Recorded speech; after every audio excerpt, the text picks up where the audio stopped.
তখন আমাদের doctor prefer করেন যে এক নার্সিং সেন্টারের সাথে কথা বলতে। যখন গুগল সার্চ করি তখন লিফলাইট তো রিভিউ দেখে দেখি অনেক পজিটিভ রিভিউস।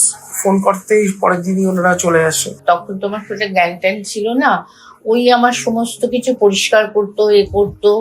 কত সময় তো কত আবোল তাবোল কথা বলেছি, নিজের ছেলেকে যেখানে চিনতে পারছি না। ক্লিনিক্যাল অ্যাটেন্ডেন্ট এখনো পর্যন্ত কন্টিনিউ করছে। রেড ফ্লাইট থেকে আমি সার্ভিস নিয়েছিলাম, তারা আমাকে যাদের দুজনকে পাঠিয়েছেন আমি স্যাটিসফাইড।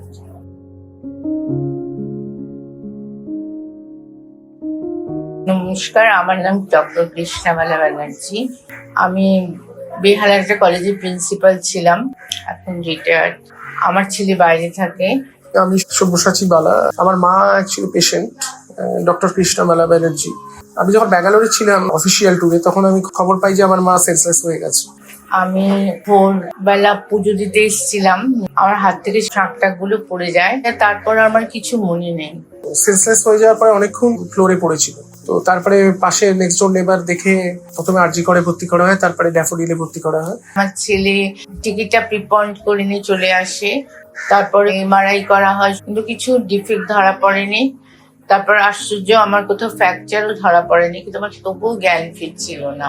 মানে মা আগে পার্কিনসনের ওষুধ খেত, তো ডাক্তার বলেছেন পার্কিনসনের সাইড এফেক্ট। ডাক্তারবাবু বলছেন কিছু মনে করার চেষ্টা করবে না, এটা আবার ব্ল্যাক আউট হতে পারে, কিচ্ছু মনে করার দরকার নেই, নর্মালি। তখন আমাদের ডাক্তার প্রেফার করেন যে এক নার্সিং সেন্টারের সাথে কথা বলতে।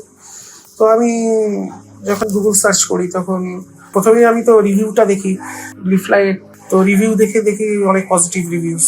তারপরে আমরা ফোন করতেই পরের দিনই ওনারা চলে আসে। তখন একটি মেয়ে ছিল গুলাবি বলে, ওকে আমি পেয়েছিলাম, ও আমার সমস্ত কিছু করতো, হাগিস টাগিস পড়েছিলাম, ফলে আমার গা মতো হয়ে গেছিল। প্রথমে তো আমাদের নার্স স্টাফ রাখা হয়, তখন আমার মায়ের মানে ক্যাথিটারটা পড়া অবস্থায় ছিল, ক্যাথিটারটা আবার লাগালো খুলে, টয়লেট পেপারটা ভরা, তো এই জন্য মানে নার্সিং স্টাফই লাগবে। তো দিন 20-22 মতো আমার নার্সিং স্টাফ ছিল।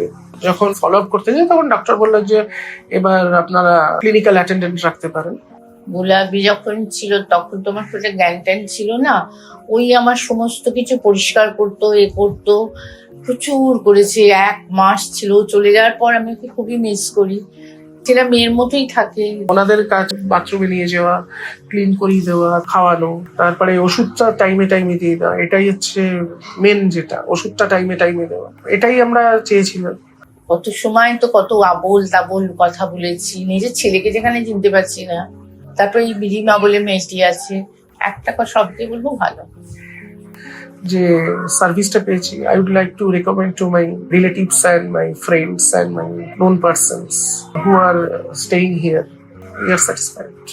রেড ফ্লাইট থেকে আমি সার্ভিস নিয়েছিলাম, আমি এদের কাউকেই চিনতাম না, কিন্তু তারা আমাকে যাদের দুজনকে পাঠিয়েছেন আমি স্যাটিসফাইড।